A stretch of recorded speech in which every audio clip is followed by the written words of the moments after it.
Hey, this is Rama from Creations Landscape Designs and the Earthly Landscapes blog. So in this video I wanted to share with you 5 things that you can do to have a drought-friendly garden. But before I do that, I make videos about drought-tolerant plants, California native plants, sustainability, anything and everything in between. So if you'd like to get more of that content in your feed, then hit the red subscribe button. It would mean a lot to me if you were subscribed, because it appears that most of you that watch my videos are not. It costs you nothing to hit that subscribe button and support this channel. Anyway, let's do this.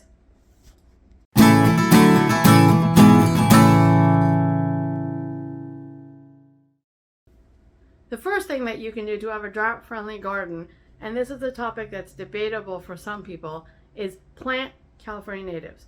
Let me explain. California native plants existed on this earth, at least in the state of California, long before their non-native counterparts were introduced. And for almost every variety of non-native plant material, there's an equally beautiful, sustainable native plant alternative. Now, I'm not saying that you can't plant non-natives. Absolutely, if you like a lavender, plant a lavender. But I would suggest you try natives first. At least sprinkle in a few in your garden.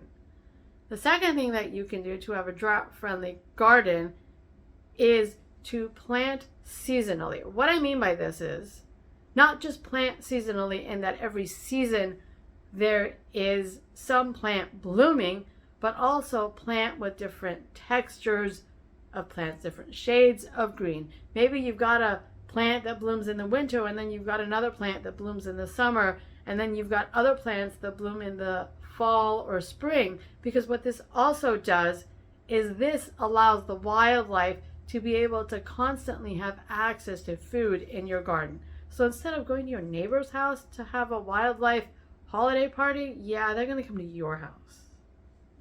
The third thing that you can do to have a drought-friendly garden is to plant the right type of plants. So here's the thing. If you're going to plant a Cleveland sage in your garden, and it's going to get about 5 to 6 feet wide, then you need to leave that much room in order for the plant to be able to grow and mature. Otherwise, then what's going to happen is if you plant Cleveland sages so close together, knowing they're going to get that wide, it's just going to create a maintenance nightmare. It's going to be overcrowded, it's going to look messy, and you're going to have to spend a lot of time maintaining the garden, which then defeats the purpose of having a low maintenance garden. The fourth thing that you can do to have a drought-friendly garden is to plant with different heights. So what you want to do is put plants in your garden, some that are really tall, some that are really shorter, to kind of create that visual interest in your garden. And the fifth thing that you can do to have a drought-friendly garden is just be patient. I say this to my clients all the time. In the beginning, your garden is going to look sparse. But I promise you, once the plants have grown in, they have matured, it will look ridiculously gorgeous and beautiful. And it's going to look more beautiful than having a patch of grass. No more grass to mow, fertilize, waste money watering.